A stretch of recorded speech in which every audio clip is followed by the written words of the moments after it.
hosting services. Some of your personal information, such as name, image, and any shared messages will be recorded. Your remote attendance hereby discharges Toastmasters International from all claims, demands, rights, promises, damages, and liabilities arising out of or in connection with the use of or distribution of said video recordings, including but not limited to any claims for invasion or privacy, appropriation of likeness, and defamation. We do encourage each and every one of you to open your videos so we can interact, but be mindful when your video is on. And while you are not speaking, please have your mic muted. When you're speaking, presenting, look at the timer's video. It will be in the first spot highlighted with the raised hand. And today, our meeting is going to be guided by one of our very dynamic members. Remember, today, our meeting is going to be done by Aswathy Rajan. I would like now to call on to the virtual lectern, our Toastmaster of the meeting. Aswathy, floor is yours. Thank you so much, Fabiola. Good evening, good morning, and good afternoon to all the great Toastmasters and guests. Friends, have you ever wondered why geese fly in the iconic V formation? You all can see in the background the iconic V formation. The beauty behind this astonishing fact is beyond science, but a sheer example of self-directed leadership.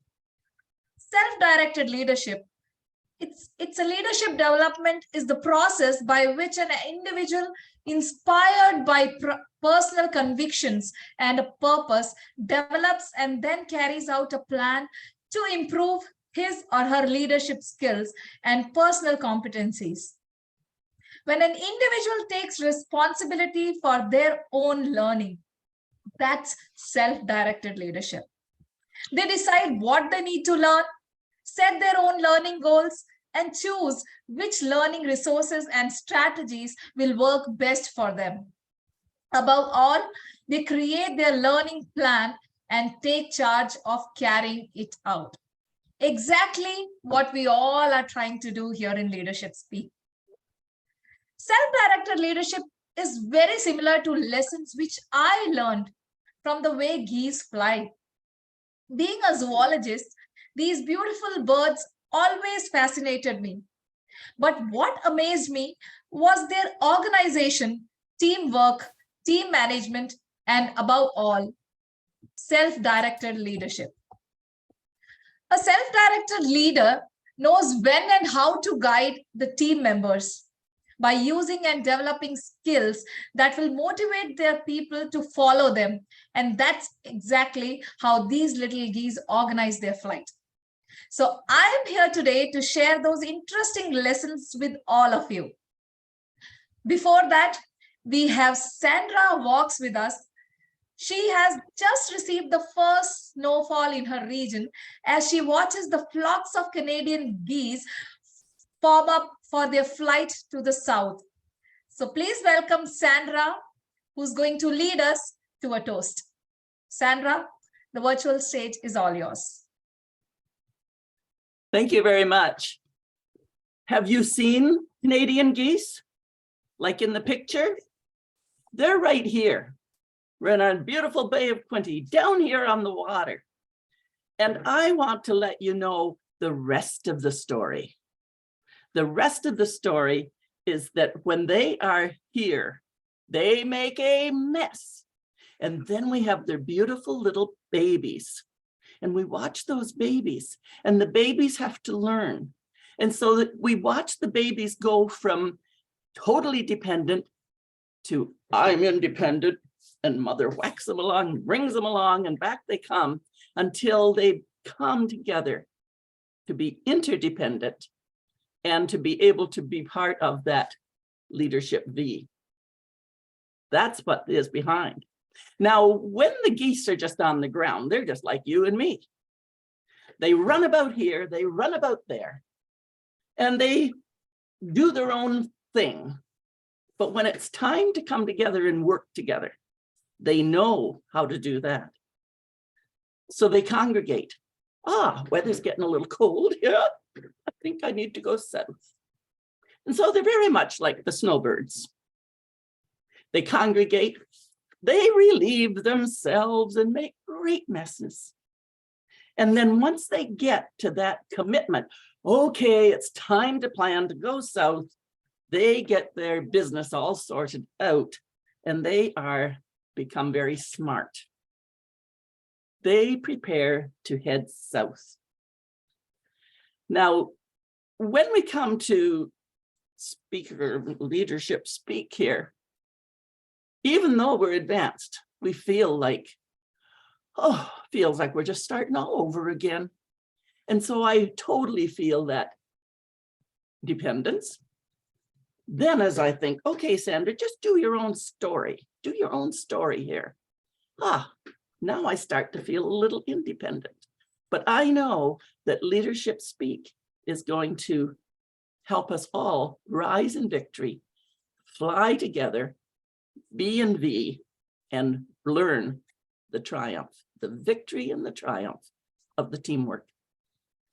With that, I would ask everyone to please raise a toast to self-leadership. Leadership. And back to you, Aswathy. Thank you so much, Toastmaster Sandra, for that beautiful story. I love the way you connected the victory and triumph of these little geese when they develop into leaders who are flying in that V for victory move. That was really great. Thank you so much. And now it's time to invite our grammarian. And to play that role, we have the founding district director of District 114, who led it for 2 terms, during which she tripled the clubs in East Africa. They also achieved medley status and ranked 4th globally. So Toastmasters, please welcome distinguished Toastmaster Rosie Rana. Thank you, Madam Toastmaster. It's such a pleasure that the word of the day today has already been used, because it really functions well with the geese. The word of the day today is triumph. Triumph is a verb, which means to gain a victory, to win, to gain mastery. So one triumphs over something. So you can triumph over fear. You can triumph over anything that you are really struggling to work towards. Used as a noun, it would be called triumphant. And triumphant is the act, fact, or condition of being victorious. So today, because we are looking at, a flight to victory, I know the synonym victory will be used a lot, so I will not be counting victory, but I welcome you and invite you to use triumph or other synonyms, which would include win, to gain mastery of. An example using triumph in a sentence is, Toastmaster Mariana was modest about her latest triumph. Another one, which is on the background there, is, it was delightful last meeting to see how so many members of Leadership Speak had triumphed in their individual pathways journey. I will be looking out for the use of the word, and additionally, I'll be looking out for good use of grammar and pointing out areas where we can improve by improving our grammar. Thank you very much. Back to you, Madam Toastmaster. Thank you so much, distinguished Toastmaster Rosie Rana. I'm sure when all of us are going through this beautiful journey at Leadership Speaks, we will all triumph over our weaknesses and phobias. So thank you so much for that word. And for a self-directed leader, time management is a very important quality. And to help us in that, we have a timer here. Now it's time to call upon the timer Toastmaster Ram Lakhanpal, a Toastmaster for 6 years, a division director, and a coach of the year from District 86. Over to you, Toastmaster Ram Lakhan. Madam Toastmaster and fellow Toastmasters, it's so wonderful to come and do a timing for the first time in this club. And I know timing is such a valuable asset in every meeting. And if I make something wrong, the whole meeting could go wrong. A timer have to be on guard at all time, watching every minute and counting everything that's going on. And through that, we begin the meetings on time, and we meet and also end it on time, and doing it with class. Timing is such an important role, and I would like to play that role this morning. Thank you, Madam Toastmaster. Thank you so much. So dear friends, Toastmasters is an amazing platform that provides multiple opportunities to develop skills and grow as a self-directed leaders. Let's get inspired by the goosling flock that displays the qualities of self-directed leaders. Toastmasters, do you know that geese rotate roles? For the lead goose in the formation, drag is too high. And due to the lift created in that V formation, there is no one creating any lift for the front goose. And this leadership position can get tiring and exhaust even the strongest lead goose. And to help avoid fatigue, the position of the front goose rotates between all members of the flock. It is important as a club to ensure that everyone in the team takes a turn at the leadership position. And doing this ensures everyone's skills, talents, knowledge, or experiences are used and no single person feels all the hard work. So lesson to be learned from this is it is important to share the load amongst team members. We should not only be able to admit when help is needed, but we should also work to empower those who are around us to take the lead too. Everyone has different skills and capabilities, and sharing the load gives others a chance to shine. Expecting one person to take on all the work is unrealistic. So people work better when interdependent with one another. And as a self-directed leader, he will know when and how to pass the baton. So now it's time for our leadership speech by Hannah Schmidt, who is going to present her project, Understanding Your Leadership Style from Pathways Effective Coaching. Toastmaster Hannah is a Zoom hopper, member of 4 clubs on 3 continents, have been a Toastmaster for 11 years and still enjoying every single moment of it. She is in love with online meetings and virtually traveling around the world. So ladies and gentlemen, please join me in welcoming Toastmaster Hannah. Why leadership? Why leadership? Toastmaster Hannah. Just a point of correction. Can we have the objectives read by Mary Lou, please? Sure. There are your objectives, Hannah. So the purpose of this project is for the member to identify his or her primary leadership style or styles. Please proceed, Hannah. 8 to 10 minutes. 5 to 7 minutes. No, sorry for the correction, 8 to 10 minutes. I'm sorry, additional time. I'm not hearing. Is it 7 or is it 10? 9 and 10, please, the timing. Okay, 9 and 10. Okay, thank you. 9 and 10.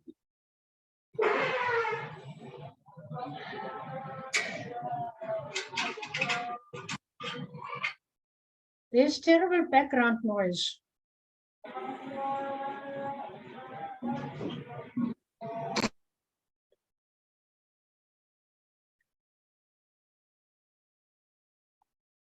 Leadership is unlocking people's potential to become better. That's what Bill Bradley said. If you have a chicken syndrome, running around like one and scratching here and there, you will never succeed in becoming a good leader. Good day, Madam Toastmaster and fellow Toastmasters. I didn't want to become a leader. I just wanted to be a person that goes with the flow. It is so much easier to go with the flow until I realized that my self-development has come to a dead end. I recognized that leadership is a process, and I started my journey. And soon realized that leadership is a choice, not a position. In my younger years, I was headstrong, impulsive, stubborn, and sometimes rebellious. I think of Frank Sinatra's song, I Did It My Way.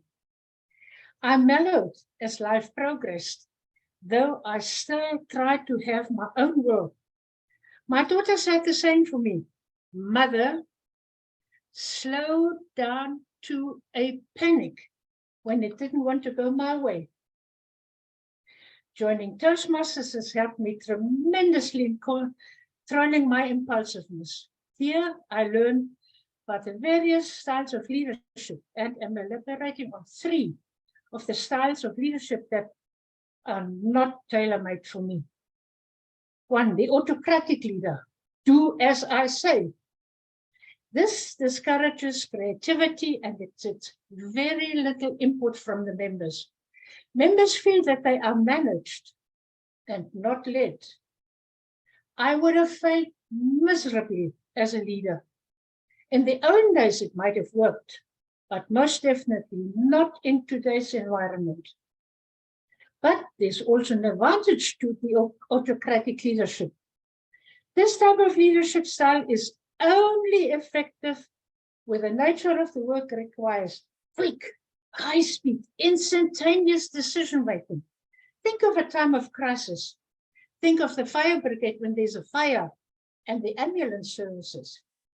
Vladimir Putin, Elon Musk, and the late Steve Jobs, they fall into this category. The pace setter, do as I do. I set the pace. Yeah, as a former sprinter, my aim was to get to that finish line as quickly as possible.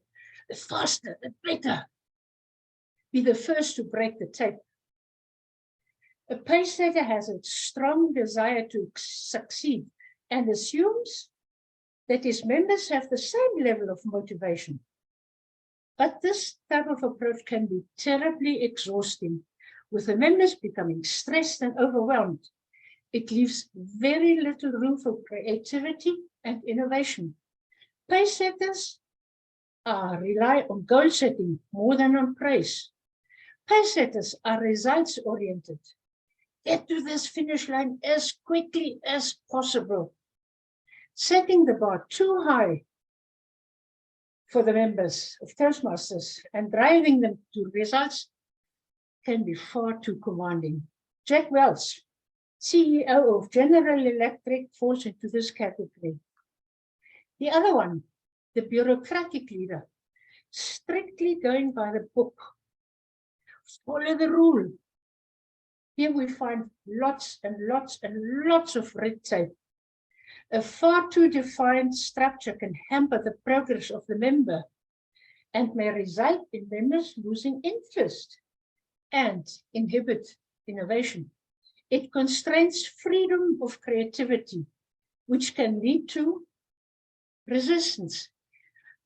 Bureaucratic leadership does not support the members' personal or professional development in Toastmasters. Here I quote Winston Churchill as a bureaucratic leader. A very common phrase used by the bureaucratic leaders is, "This is not the way we do it here." So where do I fall in? I call it transformational leadership, embracing the change and leading to the future, motivate the members to perform beyond the expected. This I do in helping or assisting new members accomplishing their mission through support, development, and appreciation. Through support, Here I know when to step back and let the members complete the task. I let them have ownership of what they have achieved. I trust their judgment and communicate my vision, leading them through coaching, mentoring, and empowering them to achieve the ultimate goal, the Distinguished Toastmaster, or DTM. Provide ongoing coaching, provide the tools to help the member to be successful, instill confidence, promote loyalty and inspire growth, lead with empathy and kindness. Do not micromanage those members. By development, leadership should be seen to give support and encouragement rather than demanding, pushing, controlling. By having a vision, a mission, and strategy, the results will follow. Use the words we, us, our, rather than I, me, or mine. Motivate and prepare the individual to see the progress in the long-term effect. Do not be too ambitious to see progress. Request the members' feedback. Are we accomplishing our tasks? Let the member give me honest feedback about my leadership style. By appreciation, I show the member that I am optimistic, open-minded. I value their feelings. I inspire the members with a vision that empowers them to achieve their goals. I am aware of and I evaluate their results and appreciate the highlights of the member. Let the member feel exceptionally when finishing a level in pathways, and we celebrate it. Together we review the members' progress and encourage each other.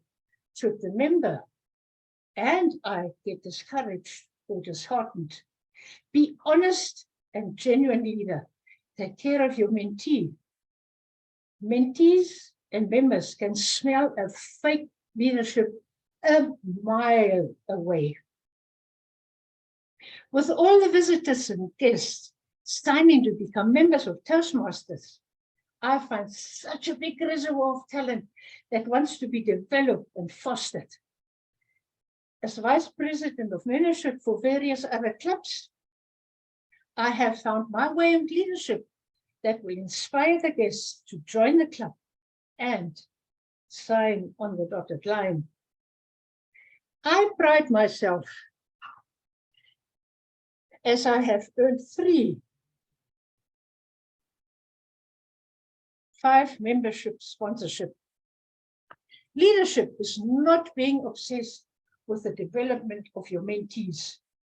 Let them enjoy their flight to victory and the triumph. Madam Toastmaster. Thank you so much, Toastmaster Hannah, for that great, wonderful speech, leadership speech. Now let us give 1 minute silence for all our members to share their feedback for this speech. You all can share your feedback through private chat. So we have 1 minute silence for that.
Thank you.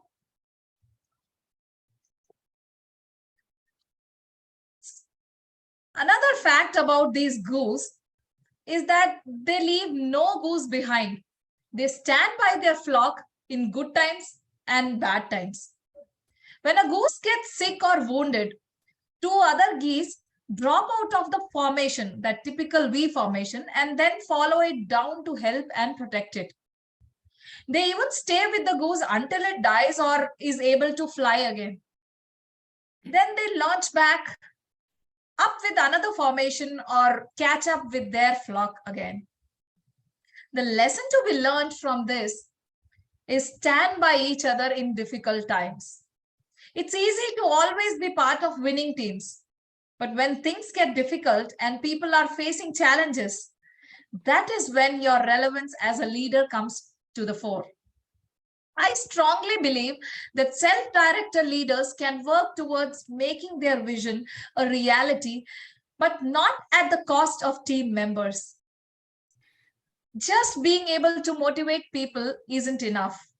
Leaders need to be empathetic and connect with people to be successful. And with that beautiful lesson in mind, let's listen to our next speaker who is presenting her project Public Speaking for Youth. But before that, let me welcome her evaluator, Toastmaster Ferzi Gochwako. Toastmaster Ferzi, please read the speech objectives for our next speaker. Thank you, Madam Toastmaster. Nikhita Winkler is going to be doing a speech from her Persuasive Influence Pathway Level 4, in which she will deliver a speech and then conduct a question and answer session. Timer, it's important to note she has 5 to 7 minutes for the speech, plus 13 minutes for the actual Q&A. For the rest of us, especially myself, being the best listener and best audience member I can possibly be for her, her response sheet includes a segment for response to each question and answer, facilitation of the question and answer, and time management of the question and answer session. These are beyond what we typically see in a generic Toastmaster evaluation form. Back to you, Madam Toastmaster. Thank you so much, Toastmaster Ferzi. Nikhita Winkler, who's also known through her healing work as the dancing doctor. She's an educator and movement specialist. She teaches English and creates artistic work that focuses on performing experiential therapy. Nikhita Winkler, Embodied Leadership. Embodied Leadership, Nikhita Winkler.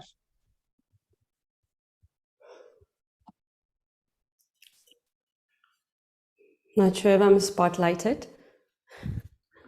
I have the gallery view on, so let me see. All right, now I'm spotlighted. Thank you very much. Fellow Toastmasters, today I am standing here in a very different energy. I want to remind you that before we became thinking beings, we were animals of sensations. Through our education, we have been conditioned to predominantly live in our minds, and therefore, we have been living in the absence of a major part of us, the part that is our energetic,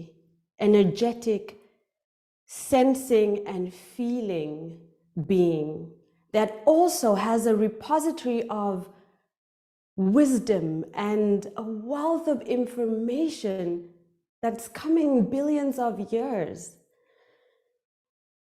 And so this information is always communicating with us, and it is always communicating through us. Today, I particularly want to draw your attention to the presence of great leadership.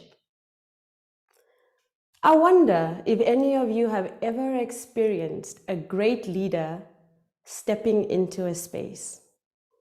What happens when a great leader walks into a room? the energy and the atmosphere of that room Hi, are you timing? changes. Sorry? And please raise your virtual hand so you can be at the first spot. Oh, I am. That's okay. I will continue. When a great leader steps into a room, as I said, the energy of that room changes. They step into that space with a force. What is this force? What is this presence that great leaders have that speaks volumes about them before they even need to utter a word? Perhaps it is embodied leadership. Embodied leadership is how leaders show up. And I'm not talking about how they show up in their body language, but rather how they show up in their presence. Embodied leadership is about shaping the information that we have, taking all the information we know, shaping it and organizing it into the body and then into our actions.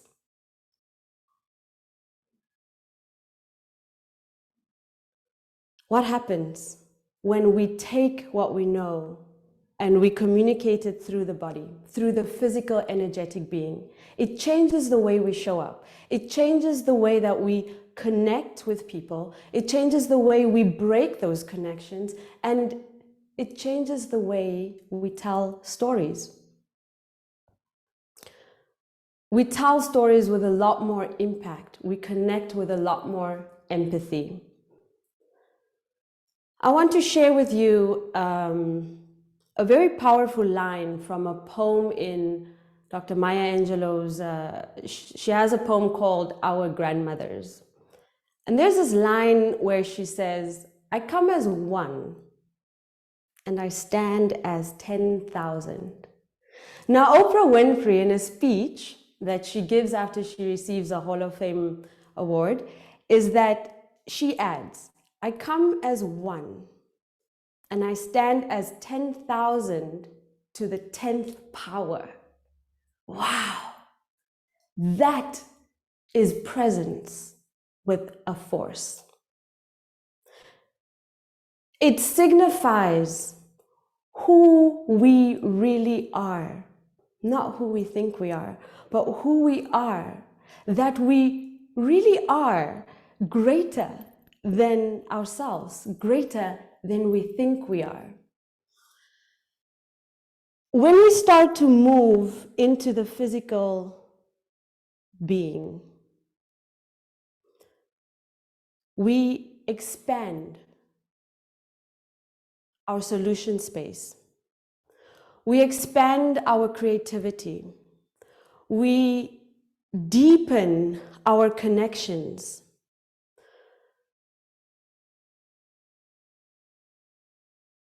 And we start to create impact from a place that's not here. Our impact expands from our being on the vertical, the horizontal, the depth of us. These are planes of impact that I have learned as a dancer. Why is it important for leaders to become embodied leaders? Because our world is in desperate need of change. Our world needs leadership transformation. Because as we start to connect more deeply to ourselves, we also connect to Mother Nature. And right now, Mother Nature is suffering because self-directed within ourselves, we are not as connected. We are not embodying our experiences. So the green is on. I would like to do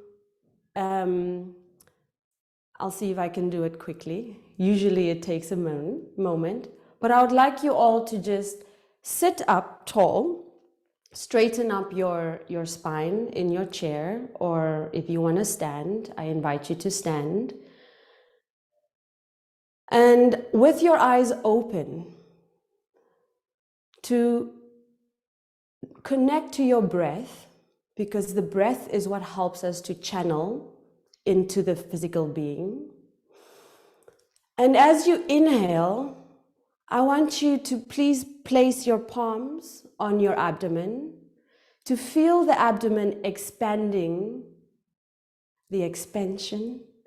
Feel the abdomen expanding on the inhale. Pause, and on the exhale, it releases. The breath helps us to connect to the internal space. As we continue with the deep breathing, with our eyes open, also continue to feel yourself lengthening and grounding.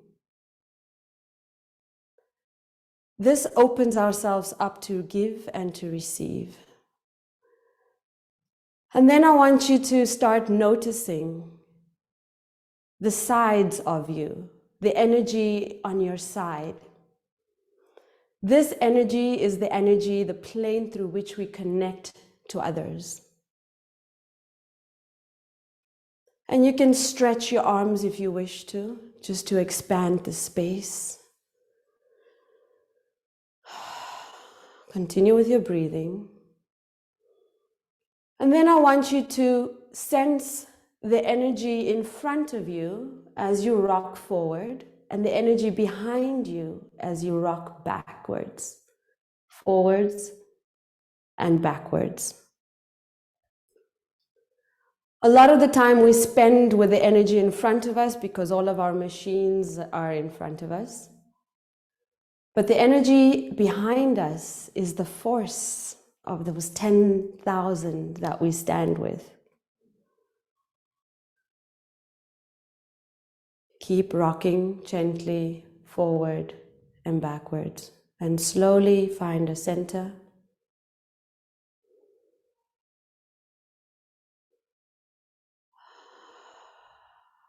When mental chatter interferes with our effort or practice to internalize,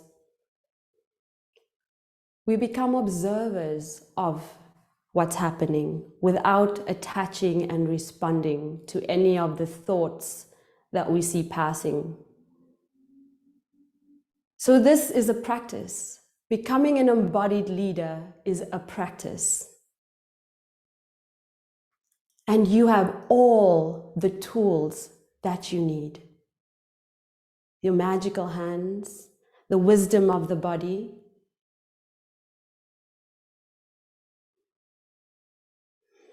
and your breath. Thank you very much, and we can now commence with our question and answer.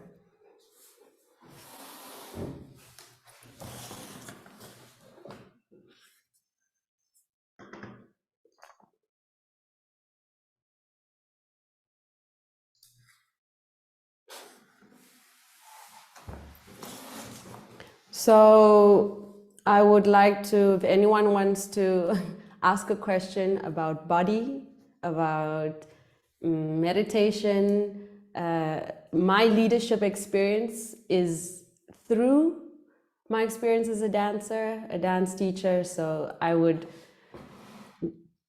speak to you from that space. Yes, my evaluator, Fercy.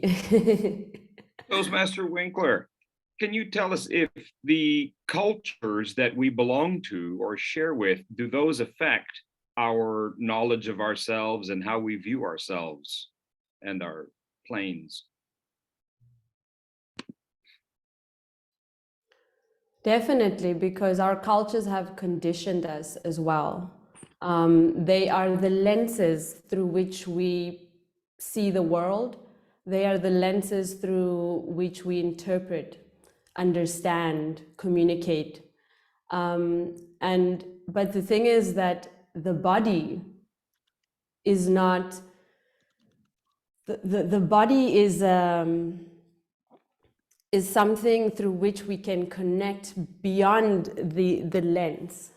The body is a field of energy that we can start to explore our own stories and how those stories are connecting us to others, how those stories are connecting us to the world around us. And as we change our environment, so too do we change those stories that we tell.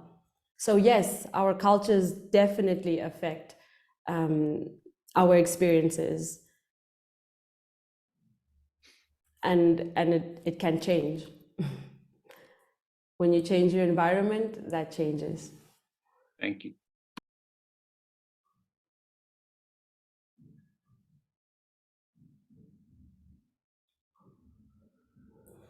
Brahm,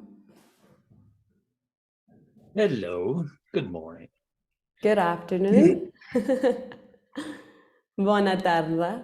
I have a thought. It's a deep thought, perhaps, maybe not. The way I think, the processes that go on in my thinking and how I create things or whatever's going on in me, I know that it's not in my head. It's more of a visceral feeling of an understanding, flow of energies within me. And that is how I create things. By listening to those flows of energies. Nothing is in my head. If you ask me, I say, I don't know. There's nothing here, really. Yeah. Those who are very close to me will know that.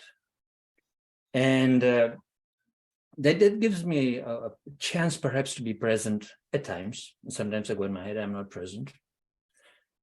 Now, even numbers and colors and things like that, if I want to remember anything, it's all packets of energy that I have to access within me. It's not a memory thing, really. And this is how I feel. And that's how I've grown up. And so sometimes I think that people don't understand me and why I think slowly, perhaps speak slowly, those packets of energy, the streams of things that come and go. This sort of visceral thing that I have to access. And there's currently something that I'm trying to identify within me as to who am I at the next level by tapping into that visceral energy or things that are going on within me. Can you comment on that, Nikhita? What is that? What's going on here with me? Who am I at the next level? Yes, it reminds me of the work that I'm doing right now, where I'm really exploring that question, who am I, not from the thinking into the body, but I'm moving the body, and then I am remembering. It happens in a very, well, for me it's I would use the word magical, in a magical way, where the moment you start flowing into the physical space, the memories happen, the memories come. But what do you need? You need time. You need a lot of time to be able to reach the destination, the point of flow, all right? Because you need the warm up, and then just like any meditation, and then when you finish, you understand something that you perhaps haven't understood before. You learn something that you haven't learned before. So the way that I explore that question is really through silence. I call it silence as well, because even though I am physically moving, there is a silence around me. I'm moving in order to be able to listen. And this is the other benefit, is that we begin to listen with not our ears, but our entire senses. When those senses are active, imagine what happens to your listening. It expands exponentially. Yes, so I don't know if that answers your question, but so what kind of movement is also important here? I believe so. Because it's not trained movement. and yes, you don't need to be a dancer to understand this movement. You just need to begin to move. What is the shoulder telling you? What is the back saying to you? And then you start to feel tension somewhere. And when you release those tensions, there's information in those cells. And so when you move the cells, you break the information open, and it comes to you as a triumph. I hope that answers your question, Bram. Thank you. Can I ask a follow-up question? Yes, please. Statement. I think we live in a highly individuated society, and therefore that's why survival is at stake, because we are individuated, not interconnected.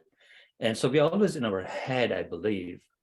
And when we think of interdependence, interconnectedness, we drop down more into our body, and there's a greater empathy and a feeling of interconnectedness. So we have to sort of give up the idea that we are all individuated human beings. We are really, as you state, 10,000 to the power of 10, maybe, standing behind us. And it is true, because we've evolved millions and billions of years to be here. And so all that information does lie within us. And I don't want to take up your time, but I've had many experiences like that, like the Kundalini and things like that just drift up, and there's this knowing of everything that's there, right? And so we have to get away from being individuated in our heads into what is interconnected. And this is a process. Yes. For me, what has helped me through that process was putting myself in a position from somebody to being a nobody. That's what I call it, because that really helped me what I lived in a place where I was very well known, and I came into a society where I didn't know the language. No one knew who I was. I didn't have friends, and I had to become it made me feel like a nobody. And from that place, I was able to become humble. And as I became humble, I didn't matter anymore. What mattered was my connections, how I was making those connections. And because I didn't understand the language, and I had to survive in a country where I had to learn the language, I had to let go of things like, I feel stupid. No, I became someone who was always learning. But if we're learning, we're connecting, because we're learning from people, we're learning from space, whatever is in our space. So something that has been helping me to connect better with others is putting myself in a position where I'm a nobody, yet a somebody. But you know what I mean. That has really helped me. So I'm going to move on to the next question, which is Ram's question. But yes, Brahma, I think the most important lesson that I've learned in the past year in my life is that my connection to other has deepened, because I have let go of everything I thought I was, that I labeled myself to be. Ram? Excuse me, Ram is the timer. Sandra has one more question. Okay. Thank you. Move forward, because your time is up, so you have time one more question with Sandra. And all right. I don't have a timer. If you can also just flag me the colors, please. Yes, Sandra? I know. So I had time totally 13 yes, Sandra. minutes. Thank you. This has been absolutely fascinating. This is the material that I absolutely love. And as you were speaking as the dancer, I mean, you just enveloped that. That is your embodiment. And when Brahm was speaking, his way of feeling and thinking is the embodiment. For me, I go into daydreaming, and I used to beat myself up for not being able to meditate, till I recognized that my way of meditating is my way, and it's okay.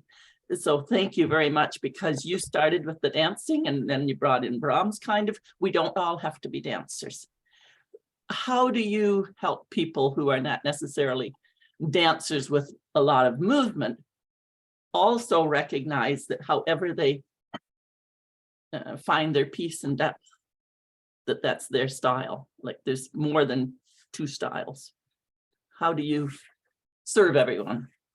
I just dance with buddies. I don't see people as dancers or non-dancers. I see buddies, and I know that everybody has information inside of their bodies. And I see tension, and I work with tension. I work to move tension, to release tension, and I work with this.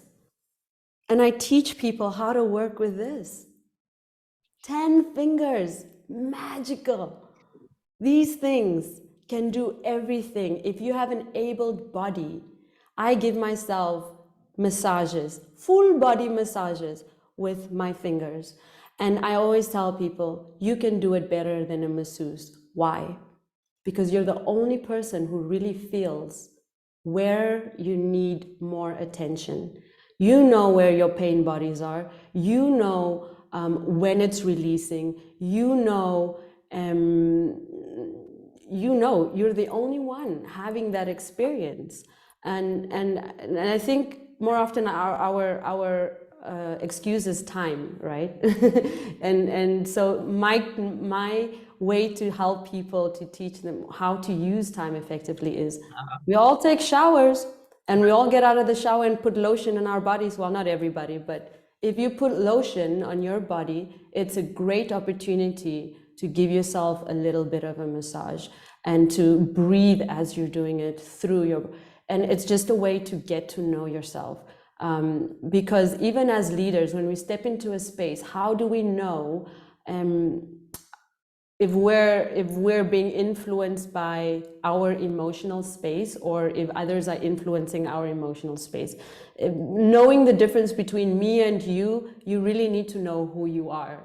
You need to know what it feels like to be inside of your body to understand that difference. So I don't know, I hope I answered your question. Basically, I move with buddies. And when we start moving, everyone becomes a dancer.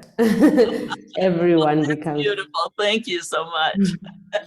You're welcome. And so just to wrap up, thank you to the timer. It's red. To wrap up, you have everything you need. And why it's important is because we are, our world is not just here. We are living in a world that is greater than our space. Our cultures do affect how we see the world, but that's why we are here at Toastmasters, expanding ourselves, meeting other people, and listening to other stories. And often we beat ourselves up for being different, but different is the answer. I think. Thank you very much. Thank you so much, Toastmaster Nikhita, for that great session. So now let us have 1 minute silence to share your feedback for the session by privately chatting. You can send your messages through private chat for Nikhita Winkler's speech.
Thank you. So now coming back to the geese. Do you all know that geese maintain priorities? they stay committed to their core values and purposes. The geese migration routes do not vary. In fact, they use the same route year after year. Even when flock members change, the route doesn't change. And the lesson which we can learn from this is stay true to your core values and purposes. Strategies, tactics, and products may change in order for the organization to remain agile, but self-directed leaders always stick to their core values and preserve them with pride and stay determined to achieve their goals. So with that learning, now we have an interesting and insightful panel discussion by Toastmaster Mrinal Kanti Ghosh. Toastmaster Mrinal will be presenting his project panel discussion from Pathways Dynamic Leadership, Level 5. He is working as a market access manager in GlaxoSmithKline based at Kolkata, India. And he has been a Toastmaster for the last 2 years. And before we get into the panel discussion, let's hear the objectives for his session from his evaluator, Toastmaster Mariana Burka. Over to you, Toastmaster Mariana. Thank you very much. And Mrinal will lead a panel discussion as a moderator, and his challenge is to stay within time, which the time limit will be 30 minutes. So for our timer, green light at Tony, 5 yellow, and red at 30 minutes. And good luck, Mrinal. Thank you. Thank you so much, Toastmaster Mariana. So Toastmaster Mrinal Ghosh, the virtual stage is all yours. Leadership in Toastmasters. Over to you. Thank you so much. Good morning, good afternoon, and good evening, ladies and gentlemen, distinguished Toastmaster, and fellow guests. Yeah, today we're having a great panel discussions with our eminent panel. So our topic for today's leadership in Toastmaster. So I just introduced our three eminent tram panel for the day. I just share my screen to invite our three panelists.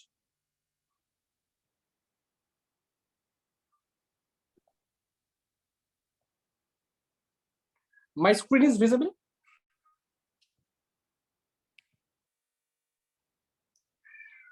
My screen is visible? I'm It afraid is now.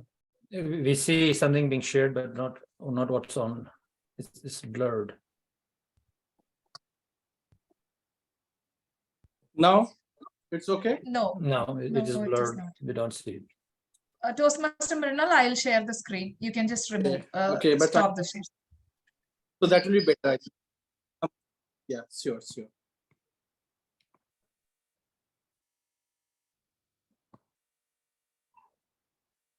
Can you stop sharing? Yeah, it's already stopped. Thank you so much. So we have three eminent panelists. Thank you so much, Toastmaster Aswathy. So first, I invite you, our first panelist of the day. So our first panelist is Toastmaster Vitaly Persuasive. He joined Toastmaster in 2008. He served as a member, as a club president, BPE, BPPR, and whatnot, as well as in the leadership roles at the district level, including a club growth director and also district director for District 86, Southwestern, Central, and Northern Ontario, Canada. Lead with love was the theme of his year in the office of the district. The district becoming a distinguished district the year 2016 and 2017. After chartering 22 new clubs under his leadership. Welcome, Vitaly. Now I invite our Second panelist of the day, Toast DTM Fabiola Clifford. She lives in a Dutch Caribbean island of Curaçao. Her native language is Papiamentu, and she speaks English, Dutch, French, and also understand little bit of Portuguese. She has been a member of Toastmaster since 1993. So almost 29 years as a Toastmaster.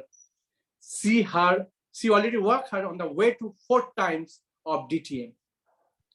In the year 2019-20, she served as district director in District 81.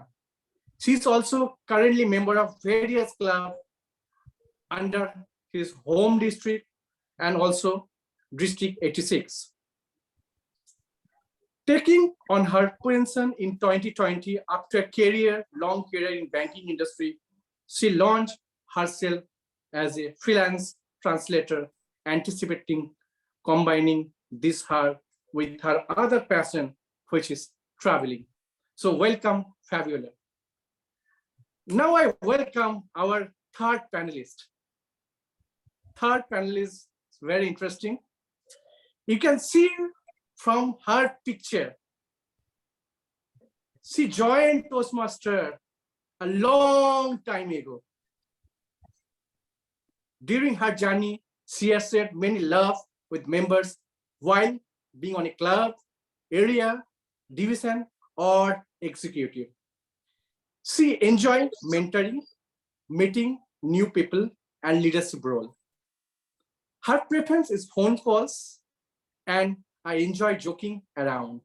That's the tagline such an incredible persons have in our panel, Toastmaster Sharon Jenkins. And I also heartiest congratulations for the area director of the year.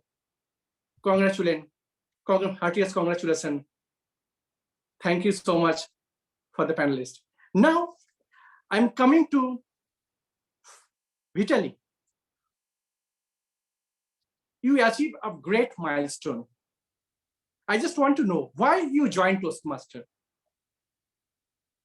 Wonderful question. Thank you. Thank you, Mrinal, fellow Toastmasters, and most welcome guests. I joined Toastmasters like most of us to improve my communication skills. The story is long, but I'll make it short. I was laid off from a company which downsized. And when I received my package from HR person, I asked for feedback, and I thought I would hear some compliments about my hard work and achievements. We did a lot. In fact, in my department and myself, I contributed numerous hours to that company, and we pushed company from private company to become public company, publicly traded company here in Mississauga, Ontario. However, with all the great words I've heard from him, I also heard this: you should seriously consider improving your presentation skills. And that just struck me very hard, because I did presentations all day long. That was my part of my job. I was manager of PMO, Project Management Office. We had 24 locations around the globe. And all I did all day long was presenting various aspects of the business to various communities. And now he's telling me that I should improve my presentation skills. So I didn't do well. I drove home and I began calling my friends, and I began complaining about that and asking my friends' opinions. What do you think? Was he right? Was he wrong? And few of my friends confirmed. They said, yeah, you might just as well improve your communication skills. And then I asked for their opinion. I said, okay, how? And somebody mentioned Toastmasters. So the rest is history. I figured out how to find a local club, and I joined it. Thank you. Wow. Such incredible journey. And I hope you also agree with me. That's why today why you are. We all know. we need to learn from you. Incredible journey. Thank you for sharing with all of us. Now, coming to Fabiola, why you are joined? It's a long history, I know. It's a 29 years journey as a Toastmaster. So why you joined? You are already in the banker, already in the topmost position in the banking industry. Then till why you joined Toastmaster? Actually, I joined out of curiosity. I first started to work at the local bank, and that was the first time that I got exposed to the concept of mentoring. So the senior in my department took me under her wings and started to let me into the workings of the job. And then she asked me, do you want to join a Toastmasters club? I said, yes, why not? I didn't have any problems standing in front of a public. I wasn't shy. But when I got into Toastmasters, that's when I got shy. Shy in the sense of leading. That was my bottleneck. I didn't think that I can lead, that I can uh, push forward a group. But in Toastmasters, I learned that. And that is what is keeping me still in Toastmaster and helping me to continue develop skills that maybe I didn't really know I have, or skill that I'm discovering through the program and helping others to improve. And indeed, leading has become my passion also. Wow. Well, thank you so much for sharing with us. Even I can ask the audience also, if you have any questions, you can type in the chat box. So Dr. Aswathy, please share with me if is there any questions and answer from the audience. Now coming to the Toastmaster Sharon, your journey. Why you joined Toastmaster? Thanks, Toastmaster Mrinal. But let me show you first a picture that was supposed to be on the screen. Can you see that? Yes. Okay, that was me. Absolutely. That's how long I've been at Toastmasters. I'm the skeleton in his car. Anyways, I started years ago. My dad was a Toastmaster and he was a huge mentor of mine. And he was practicing way back then on a dictaphone. Then I went to university and I did a presentation in front of a theater style packed room of students. I had a music stand for my lectern. That's when we used overheads. I hadn't numbered any of my pages. And as I was speaking and gripping that music stand, it collapsed and everything went everywhere. The room was silent. The prof helped me pick up all my pages and I said, never again am I going to be in this uncomfortable situation. I am going to learn how to control this and make my presentations effective. That's why I joined. Oh, wow. Thank you. Thank you so much. Now I'm coming to DT Vitali. I know you already achieved, ladder of the success in the Toastmaster. Everybody wants to achieve that level, but only few can achieve such a great level. So I just want to know about your achievements in Toastmaster. Oh, thank you so much. My personal achievements in Toastmaster is that finally I figure out how to improve my presentation skills and how to conduct various lengths of presentations. Would it be 2 minutes, 3 minutes, or 2 hours presentation? I feel absolutely comfortable with it. And at some point in time, I even flew around the world attending various Project Management Institute, chapters of Project Management Institute, and providing courses and speeches, keynote speeches and workshops, even for money. And that was great. So that was, perhaps this was one of my highest achievements. So I feel comfortable with presentations. Wow. Now. So you can play with communication. It's just like you are a master of like a football player like Messi or Ronaldo, and you are right now a master of communications. Well, That's, probably far away from that level, but but you can say, certainly to a better level when I joined. But perhaps the most important achievement in Toastmasters is that down that road, I was able to help probably hundreds of Toastmasters who joined just like myself, totally lost in their own skills, in their own confidence. And they probably, some of them used me as inspiration. Some of them used me as their mentor, just as well as I used some other Toastmasters as my mentors. And many of them are sitting right in this room. Here is Isabel Herscher, one of the first who just hugged me in Herscher Toastmasters Club and began pushing me to various Toastmaster leadership roles and helping me along my way. So that's it. Thank you. That's actually mentor-mentee journey, you can say, and that's why actually all grow and we are success, and that's important role. So Fabiola, a question for you: 4 times DTM. How you achieve that?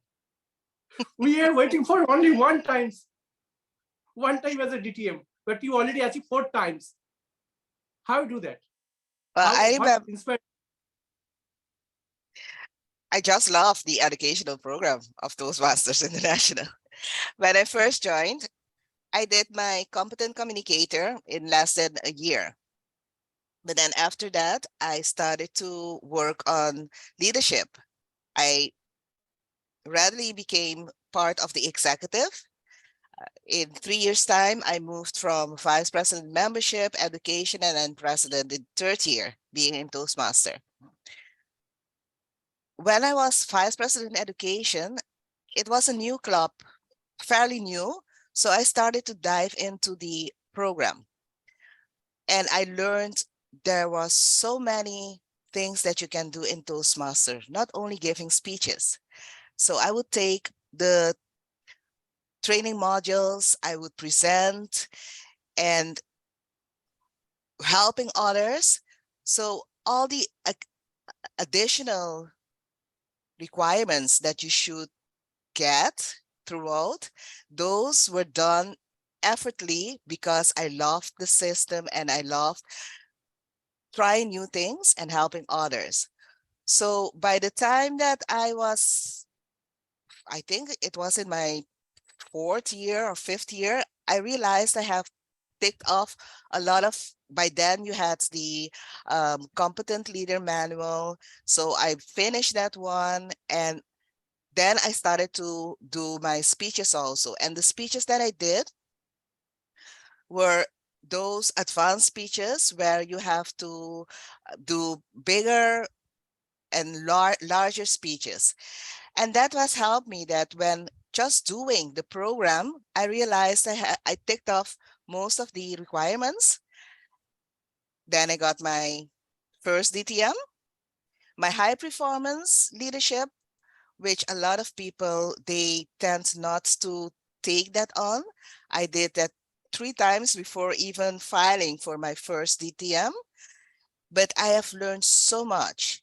And my thing is just enjoy the program, learn the skills, and that will help you to look at, oh, I have all the requirements. I can just file for a DTM, and that's how I do it. Just do the program and enjoy it. Yeah, I remember the quote: stay foolish, stay hungry. And that's why today you are where you are. And you behave like a childish behavior, because when we behave like a child, we have a lot of query, lot of curiosity about anything. Then only we can hungry for learning, and then we can success in our platform. Now coming to Sharon, this last year you awarded as the best area director of your district. What are the skills you applied to becoming the best area director of your district? Thank you, Toastmaster Mrinal. The skills involved: communicate with your team. Always communicate with your team. And listen to what people are saying to you.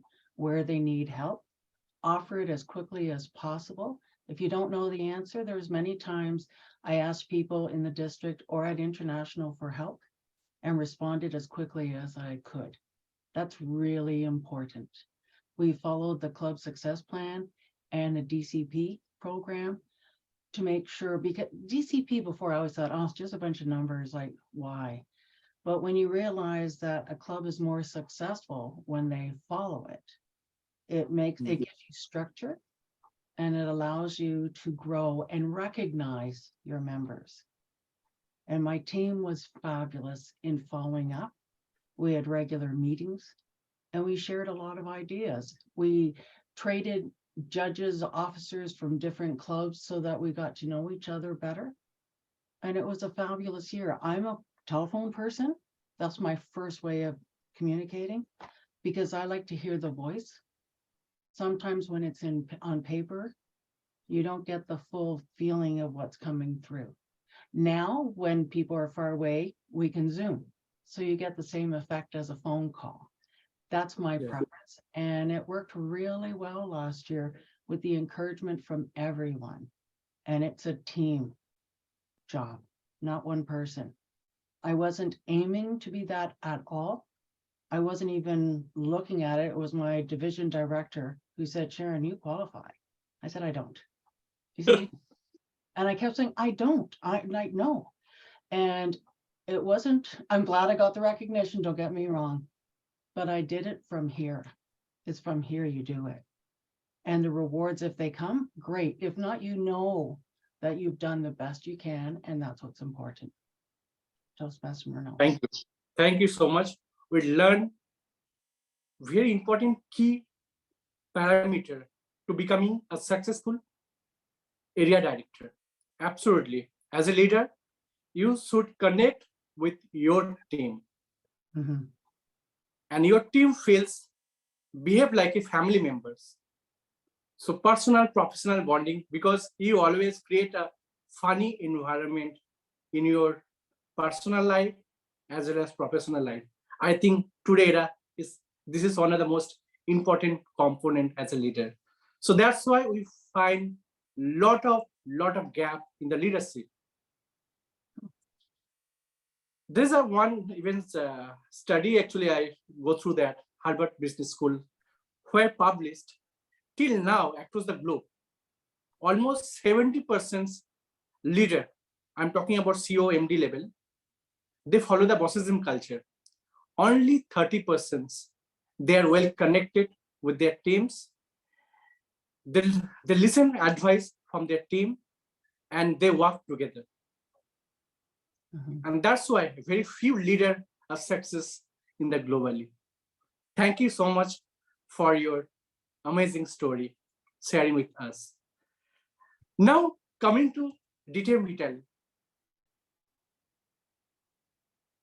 How do you become a leader? You start a journey from a club level and now district director and then distinguished district director. How it is possible? What are the paths to follow?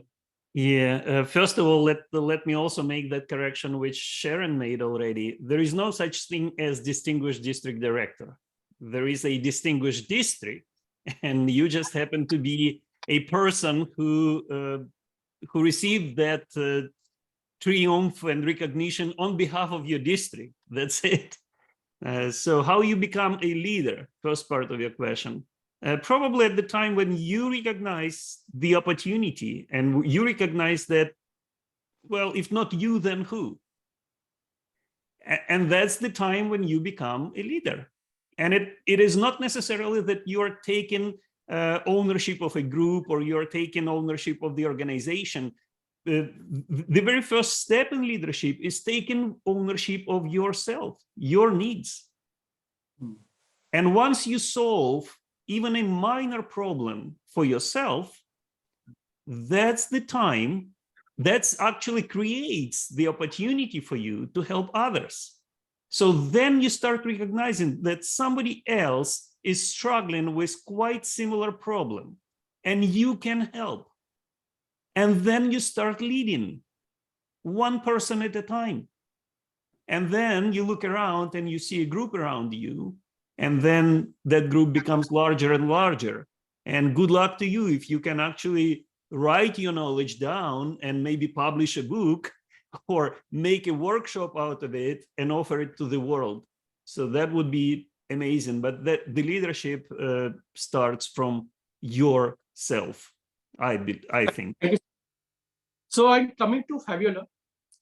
Linked to that questions, what are the qualities are required to becoming a great leader? What are the skills? Well, I think one of them that pops up for me is be part of the solution, not a problem. Being a leader and you can only find fault, you are not leading. So that is one of the things that I think as a leader you really needs to have in front of you. Also be willing to lead by example, not being the person that only tell you should do this, you should do that, and you yourself don't do the work because you will not inspire others. And that brings me to another one, be an inspiring person. Inspire others around you so they are willing to follow, they are willing to take on whatever needs to be done in order for the project, the organization, whatever you are leading is moving forward. And also be very much into people, be in that you be what I would say human, understand people and work with them. So I think those are a couple of the skills that you need to bring to the table whenever you want to lead a group. Wow. Yeah, I totally echo with you, whatever you are saying. I think it's very much required for our young generation also. And we should follow that. And then while you becoming an incredible leader.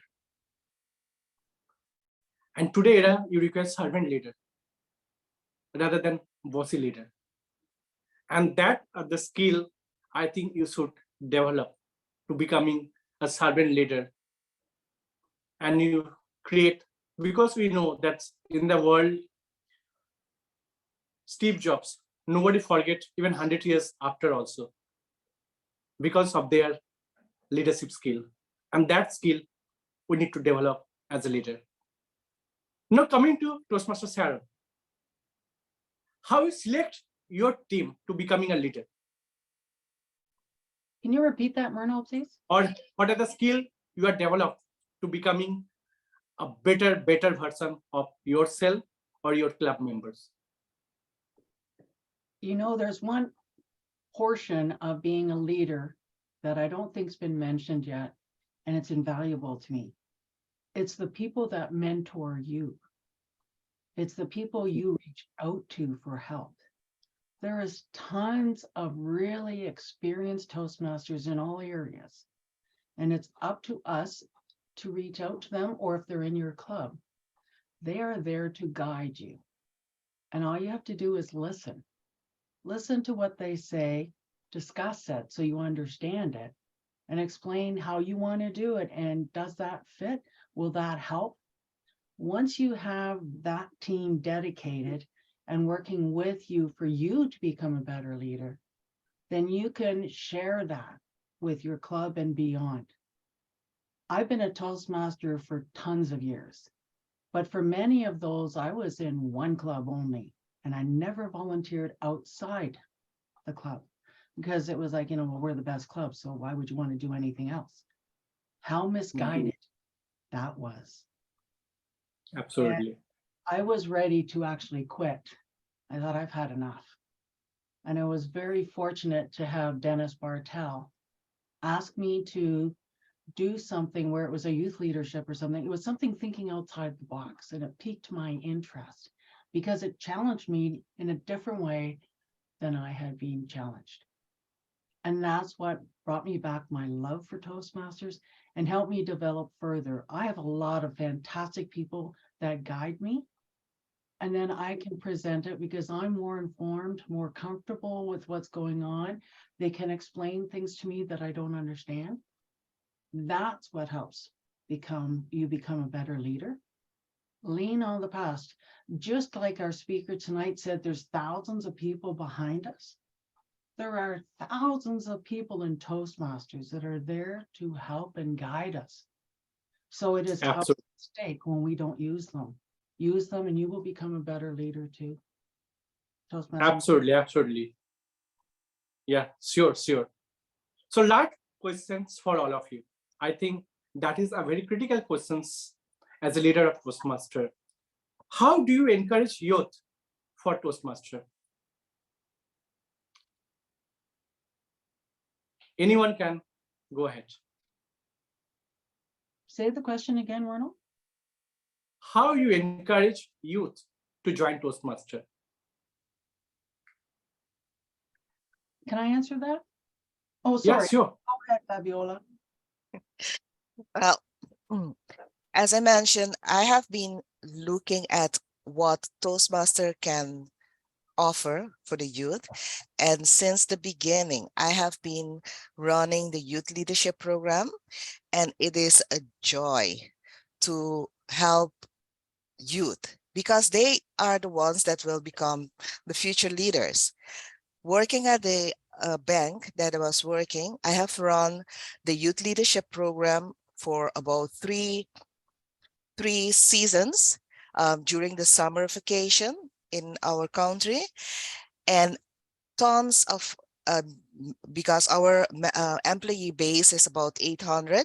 So in one season, we would run about 3 or 4 groups of 20 to 21 youth, children of the employees.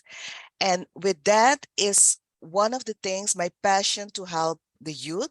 And I've continued up to today, whenever I hear about the possibility to encourage and work with the youth, I do, because the youth, they are hesitant to go to a program that adults give. But when you work with them, you can inspire them, and they are the ones that will just as a sponge take all the learnings and they will produce it. And I can see all those that has gone through this program, how they become part of the community and being very steady communicators and leaders. How I inspire them, just be at their level and encourage them to take on something new, and they're open to take on these trainings. Thank you. So just one sentence for Toastmaster Sharon. There'll be one long elongated. Because, yeah, I know, because we have stipulated time, so you maintain the time. Just one sentence. Twice I've gone to a high school, different high schools, and I've gone to the English department and asked if we could do a little session within the English department for how to do public speaking, whether it's impromptu, presenting small speeches. And the growth you see in these people is amazing. And you've got a whole bunch of people in high school who are taking English. So try that as an avenue too. Toastmaster Mrinal. Thank you so much. So finally, from Vitaly, from you. Just one sentence about anything, or yeah, helping you with leadership in Toastmasters. Well, I'm a project manager by profession. So in my, again, experience, I understand that if you plan for success, success will come. So planning is an important part of anything, including leadership. And setting up goals, that's an amazing skill. Learn it through setting up goals for yourself, then expand it to the group, move on. And just in the in today's theme, somebody smart once said that goals achieved is a triumph of leadership. I don't know who said that. Probably it's me just now. And back to you. Thank you. Thank you. Yeah, absolutely. Leadership comes from ownership within you. And you should follow the roles and responsibilities, whatever role you play. And you follow that, you follow the basic things. You are hungry for your success. Nobody can stop you becoming a leader. Thank you, all of you, to join in the panel. It's a memorable day for all of us. I know that we should gain a lot of knowledge and that we should be implemented in our journey of Toastmaster. Thank you so much to all of you.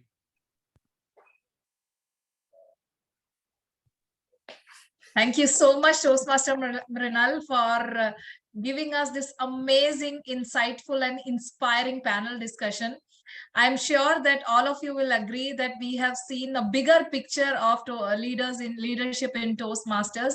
And thank you to all the three panelists for sharing their experiences and wisdom with all of us. I can also see so many messages in the chat box by our members pouring their heart out for this wonderful session. Thank you all. So now it's time to quickly jump on to our second part of the meeting, the general evaluation section. And for that, let us welcome the general evaluator, distinguished Toastmaster Braham, the president and the founder of Leadership Speak, the master coach, distinguished Toastmaster Braham. Over to you. Thank you. Good morning, good evening, and good afternoon for those of you, depending on what time zones you are here from. Thank you very much for being here in this meeting. We had a wonderful panel session just happened right now.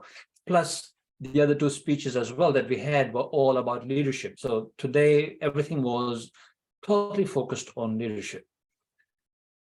Our Chief Geese flying ahead of us is leading us as Toastmaster Aswathy. Thank you so much for the leadership that you're showing today. And now it gives me great pleasure to tell you that I will be doing the general evaluation of the meeting, which means what? It means I will evaluate the whole meeting as how it unfolded. But before I do that, I have a team of evaluators to help me evaluate the speakers. This being the Advanced Toastmasters Club, where we are here to serve members to get to the next level of being self-directed. I will ask our evaluators to focus on that aspect of self-directed leaders. Did we really see that in our speaking? Besides, of course, the objectives of the speech itself. Our first evaluator is going to be Mary Lou Hassan, who is going to be evaluating Hannah Schmidt. Thank you, Mr. General Evaluator. Hannah, thank you for sharing your journey with us to understand your why of leadership. Hannah told us about her style before she started her leadership journey, before she found her why. Hannah was a go with the flow person without any real direction. She did it my way and was not part of a team. And she was always in overdrive. Hannah then gave us examples of the 3 types of leadership that she did not feel was her style. And she gave us examples of well-known people that we would be able to associate that leadership style with.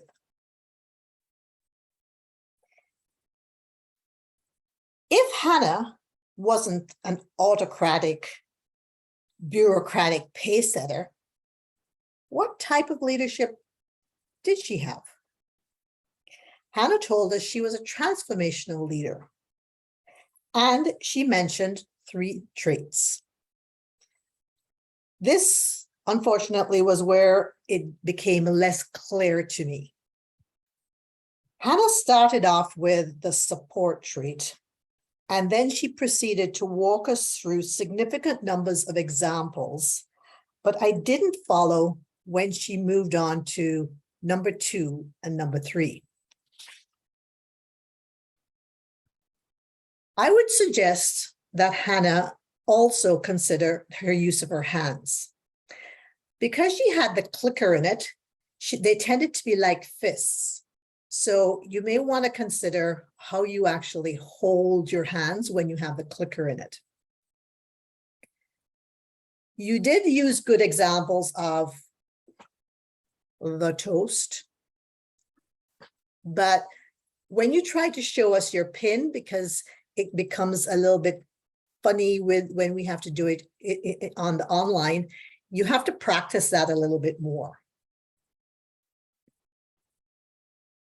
Besides the confusion of the speech times, which was whether it was 5 to 7 minutes or 9 to 10, to take your speech to the next level, I would suggest you break out your points so that they are clearly articulated when you're trying to describe the different steps that you want to make an example of. And for those that know Hannah, you will clearly agree that she did demonstrate her transformational leadership style, as she is unlocking people's ability to be better leaders. Thank you, Mr. General Evaluator. Thank you very much for that evaluation. And you're quite right about the gestures and being a bit more animated there. And this particular speech did follow the standard different styles of leadership and explaining the standard styles of leadership in a way. I would like to, because we are an advanced club, I would have liked to hear a little bit more about the theme itself. How did the theme come into being into what you were saying? Because you were occupying the spot of leadership speak education session. And so even though you have a project and there's a certain way of doing that project, the reason why we have a leadership speak education session is to incorporate some of the theme into it, because all of the themes are focused on how we become better leaders. So that would have been more useful as well to us, so that there's cohesion and alignment throughout the meeting of the theme and what we are saying in the leadership speak education session, even though it comes from a project. It needs more thinking. This is how we are developing leaders here. If we keep doing it the way we just do it in a community club, which is not an advanced club, then we are not taking it to the next level like we ought to be taking it to. But thank you very much. Very well done. Our next evaluator is for Nikhita Winkler is the world champion of public speaking finalist, Percy Gotwako. Percy.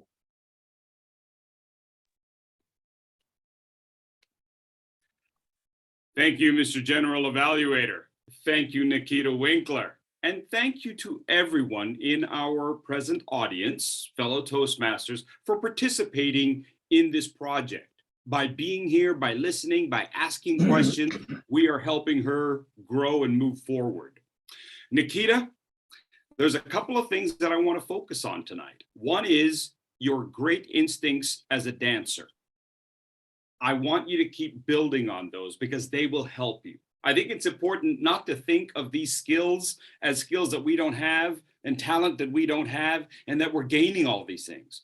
I think it's quite the opposite. I think you've got a lot of talent and a lot of skills. What we're going to do is transfer them to a different setting. So let's take, for example, your instincts for gesture. You've got great instincts and training in gesturing and movement. But tonight, I think you felt like you had to have a different kind of presentation. So you ended up not really moving a whole heck of a lot and not gesturing. But you had so many incredible, abstract, and very sophisticated thoughts, using your hands to help delineate and clarify physically what you're speaking about abstractly will really help your audience. Talking about the planes, right? The different planes. Let's be clearer about that and let's repeat it. because these are very sophisticated ideas. We don't always get them the first go around. Well, at least not me. So let's go ahead and make sure that we help all of our audience stay up with you. Your speech ran on time, but the Q&A ran over time. So we need to apply the same principle of the speech and timing, which dancers have to have great timing because you've got to keep up with the music. And let's apply that to the Q&A as well. You have great phrases, great word choices. I'll send those to you in the notes. Now I want you to leverage that. I want you to leverage that by using repetition as a figure of speech, metaphors, use those, onomatopoeia. Oh, you're going to have so much fun with that because I see how you have a lot of fun with your language. In the Q&A aspect of this project, can we consider rephrasing the question, repeating the question, and directing it to our audience? Let's make sure that when we answer one question from one person, we sort of redirect it. Now that's hard because we're on Zoom. Change your voice. So if you hear one question from Brahm, why, thank you, Brahm. I think you're asking about this. So everyone, what Brahm is asking about is, and then you go on to answer in a slightly different tone. You can actually change your tone for each different question and answer to help delineate, I'm working my way through different questions. And if you can, even hearken back to something you may have presented, it sort of rounds out the picture. Otherwise, we kind of forget what you spoke about just 5 minutes ago. So bring it back, bring it forward, and then package it all for us. Again, some very highfalutin ideas, very sophisticated ideas. Let's make sure that our audience can keep up with us. Love the quote, by the way. Love the quote from Maya Angelou. I would ask, did we really need to add the Oprah Winfrey part?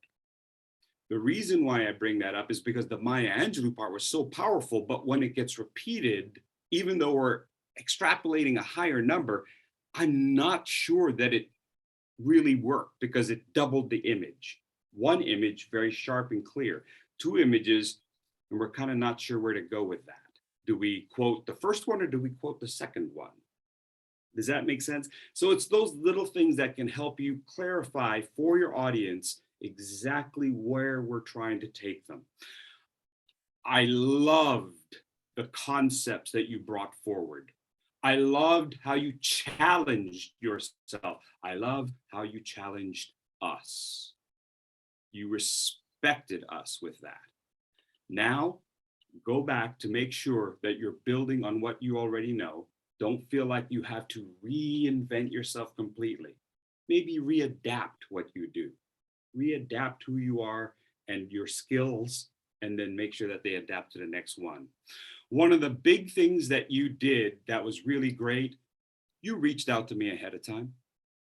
That doesn't seem like much, but I think you did a fantastic job of thinking ahead, going, okay, what does Furzy need from me? What does my evaluator need from me? And these are the questions that I'd like for you to look at. Let's make sure to do that with your timer as well, so that everyone is in position to help you look great. Yeah, make sure that the Toastmaster knows exactly what you need. Make sure that the timer knows exactly what you need, that they have the timing for the speech aspect and the Q&A, which was a little bit different. We're working a little differently here. Make sure that everybody is in place for your great moment. It's hard to do a Q&A. It's not our typical speech. So I appreciate that you went after it. You probably had a choice of different projects. You chose this one and you nailed it. Thank you very much. Back to you, Mr. General Evaluator.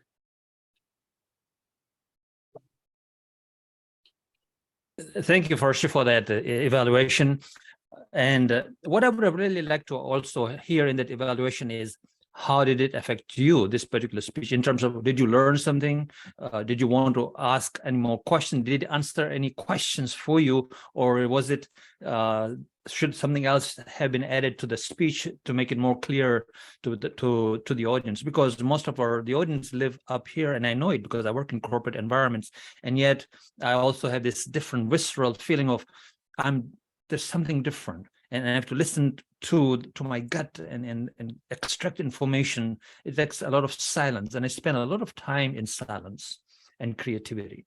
So how did that sit with the audience, and any sort of an angle on that? And did you learn something? Would have been great at the same time. I would have liked for the timer in the Q&A session also to have the green, yellow, and red for the Q&A session as well. Our next evaluator is Mariana Burke, our Vice President of Education, and she's going to be evaluating Mrinal, Kanti, Ghosh.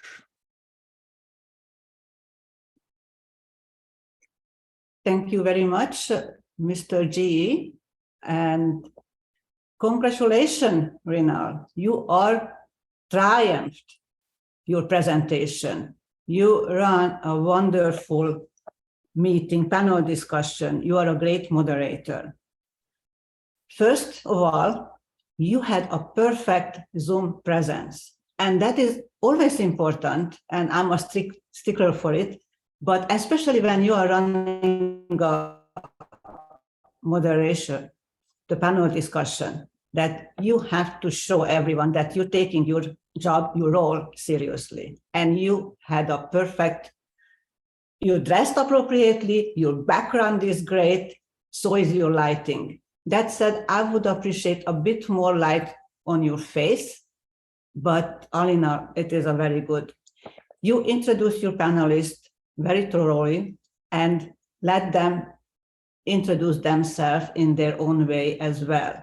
So it was wonderful. One suggestion would be maybe you would like to give them time limitation. It was a bit too long for my taste and for the time of the panel discussion as a whole.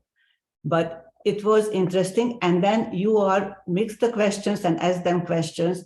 And all your question was specific to Toastmaster growth. So we got a lot out of the discussion. And it was interesting enough that people commented you in a chat without asking questions, because we got all what we wanted to know. Very well put together. My suggestion in the future, no screen sharing. Don't spend your time, because we have already 4 people spotlighted on a screen. You don't want a screen share. It didn't work, and that was even one step back. But even if it would have worked, it wasn't a good idea. It wasn't a good idea. So don't do that. We don't need it. We just want to hear you, and we want to see all you and your panelists.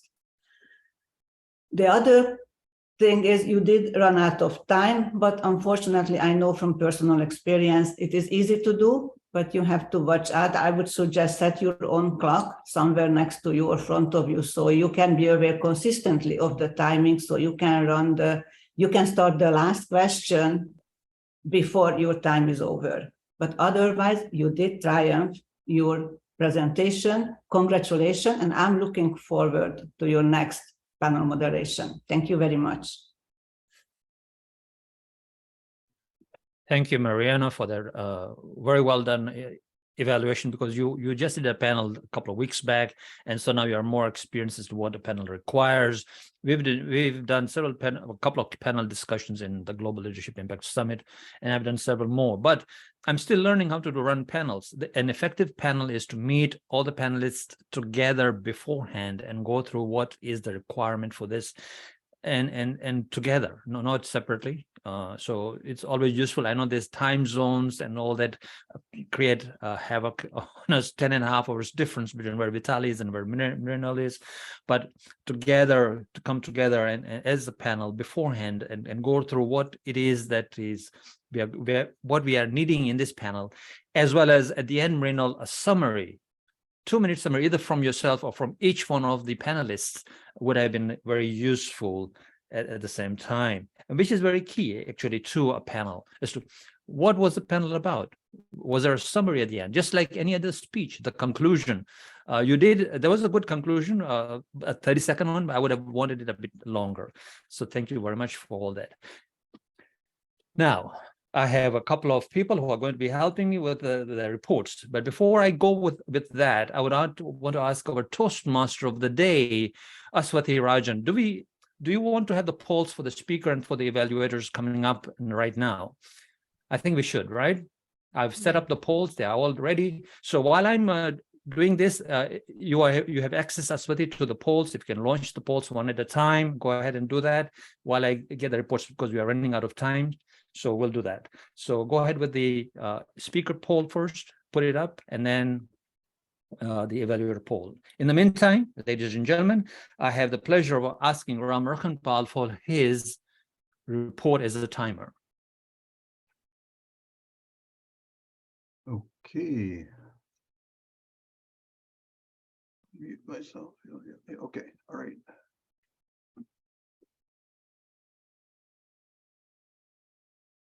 Brahm, are you asking for the evaluators? So I want your report as a timer for speakers and evaluators. Okay, the speakers, starting out with the first leader speaker, Hannah. Hannah went almost dead on at 9 minutes and 6 seconds.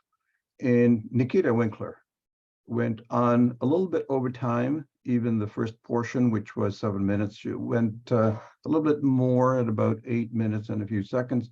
And then the additional time for 13 minutes went to 15. There's tons of questions, etc. Mrinal Kanti Ghosh, and he was supposed to be 20, 10, and 10. And then he went about 21 minutes, altogether about 36 minutes. And in terms of evaluators, are you ready for evaluators? Keep going. Okay, Keep the going. evaluators, Mary Lou Hassan, 2 minutes and 30 seconds. So she had a little bit spare time there. And Percy Gotuako, I gotta spell that name correctly, bang on at 3 minutes. And second evaluator, Mariana, went for 2 minutes and 30 seconds. Back to you, Mr. Brown. Thank you, Ram, for that.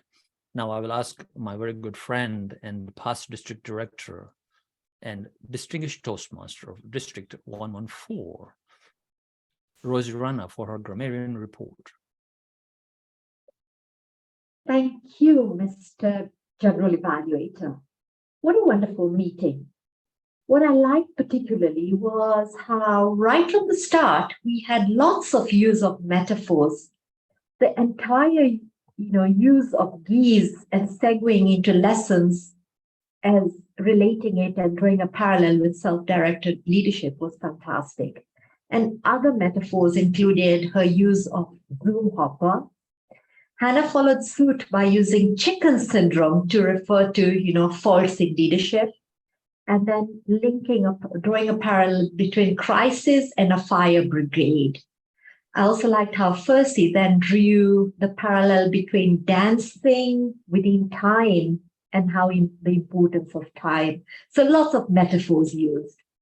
Similarly, there were other rhetorical devices like triads. Hannah said support, development, and appreciation. Aswathy said skills, knowledge, and capabilities. Nikhita had vertical, horizontal, and in the depth of us. Magical hands, wisdom of the body, and in your breath. Percy had by being here, by listening, by asking questions. So lots of trials used.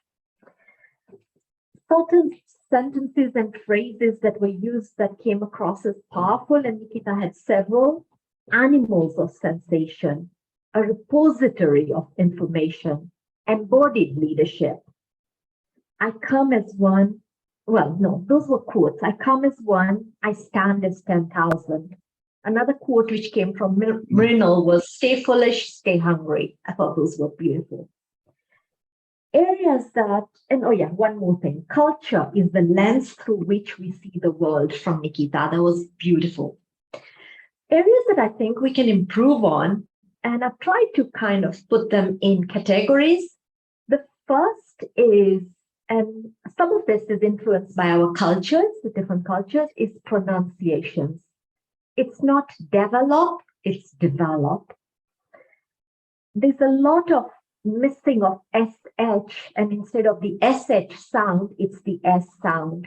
And there are ways to learn this. Some people say use tongue twisters, but I think it's also very helpful to try and read them out and listen to yourself and have the sound on YouTube. So leadership, discussions, communication, sharing, English. So these should all be English, leadership, discussions, ownership, not ownership, communication, sharing. These are difficult to learn, but with practice, they can be learned. Another area where we can work with is missing of articles. There's always an article like the, or an before a noun. So such incredible journey. It should be such an incredible journey. She is currently member of so many clubs. She's currently a member of so many clubs. I was manager of blah, blah, blah. I was the manager of blah, blah, blah. So always having the article before the noun is very important. There's one word which I constantly have a beef with. I don't even know why it's in the English language dictionary, and that's the word actually. It shouldn't exist. It really shouldn't. It is redundant. It is not necessary. So some sentences that came out, I was ready to actually quit. I was ready to quit. The word actually is not necessary. That actually creates opportunity for others. As you can tell, it's not necessary. That creates opportunity for others. If you can actually write your knowledge, I'm not sure you write knowledge, but fine. If you can write the word actually, remove it from your grammar, remove it from the dictionary. Another element which I find often redundant is to be able to. When you say those words, try and imagine removing them. Brevity is more powerful. So I was able to be humble. I became humble or something. Try those actually is the worst. And then the second is to be able to. The final part I want to comment on is mixing singulars and plurals. So my personal achievements is that. So when you have achievements, it becomes are. So my personal achievements are. There is thousands of people behind us. There are thousands of people behind us. So whenever you are talking of many, then you have to continue into the plural. And then simple things which we tend to use, it seems to flow naturally, but you never do a speech, you deliver a speech. There is a silence around me. Now here there was the article which was not necessary. There is silence around me. Finally, share your feedback on the chat because it will say that share your feedback to the chat. So, but all in all, I think in this club, we have some powerful use of language. Everyone here speaks wonderfully. And so these were just few bits. And if we keep on improving in our journey as self-directed leaders, we will also become grammarian experts. Thank you very much. Back to you, Mr. Generally Valued. That was actually a great evaluation. There you go. Redundant. Actually, really very, all those things. Thanks so much for that extensive grammarian report, suitable for an advanced club. Guess what? We are an advanced club. However, we are running out of time, but I have things to say about this meeting. And so here are my thoughts about this meeting, and I know we will run over time. Please fasten your seatbelts because we will run over time, and I will take the time to actually, because we are an advanced club, I will not say, okay, because there's a lack of time, I'll go 1 minute. No, I will take time to do this evaluation because we want to improve these meetings because we are an advanced club. Now, let's look at the first thing that went wrong this morning. I will ask the general evaluator to turn up half an hour early. And I would like to ask him why he didn't communicate that he was not going to be there half an hour early. So general evaluator, please note, if you're not going to be there at 8 o'clock when the meeting is starting at 8:30, then I need to know why you're not there. Did you let the Toastmaster of the day know that you will be late? Take note. So that's the note for the general evaluator. I know he was not feeling well. That's what I hear. But please do communicate. For the agenda, I noticed a few things on the agenda itself. The timings for the speakers were not those timings that we actually wanted for the speakers, and we changed them ad lib rather than it being on the agenda. So that's for the VP of Education to make sure that those things are done well. And for the Vice President of Membership or Membership Committee, 5 people did not indicate attendance or decline attendance. So we don't know whether they were participating or not until this morning. And I'm looking, and then I said, oh, these 5 people, a couple of them are here and the rest of them are not there. So every member needs to indicate their attendance, whether they're coming or not coming, rather than just leave it blank, because we were looking for somebody to fill a spot last night and there was no indication where they stand. If it is teamwork and you're part of a team, you go to help the team. You are not an individual. You are not an individual by yourself. You are here as a team. And Nikhita would agree with that.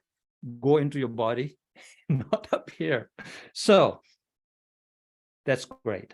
Now, Toastmaster of the day, this was very wonderfully done. You had prepared well. You were right there along with the whole thing. And it was, there were only 3 speakers today and it was well done and so on. However, did you encourage the leadership education speaker to incorporate some aspects of your theme and how that theme would unfold? Between the VP of Education and Toastmaster of the day and the leadership education session speaker, these things have to be set up 2 weeks in advance, so that when we arrive here, we actually providing according to a vision what we are here about. And as an advanced club, we appear as an advanced club, not as a community club. So those things, of course, will take time. The culture is different than what we are really used to. Here's a dilemma for founders of clubs. When they found a club, if it's a brand new club, they're teaching the basics. If it's an advanced club, they want to take out all the old assumptions that they've learned. The members will come here from what they know before and learn something new. And there's always the dilemma. So I would ask the founders to spend time actually recording what that culture really is, rather than ad-libbing it.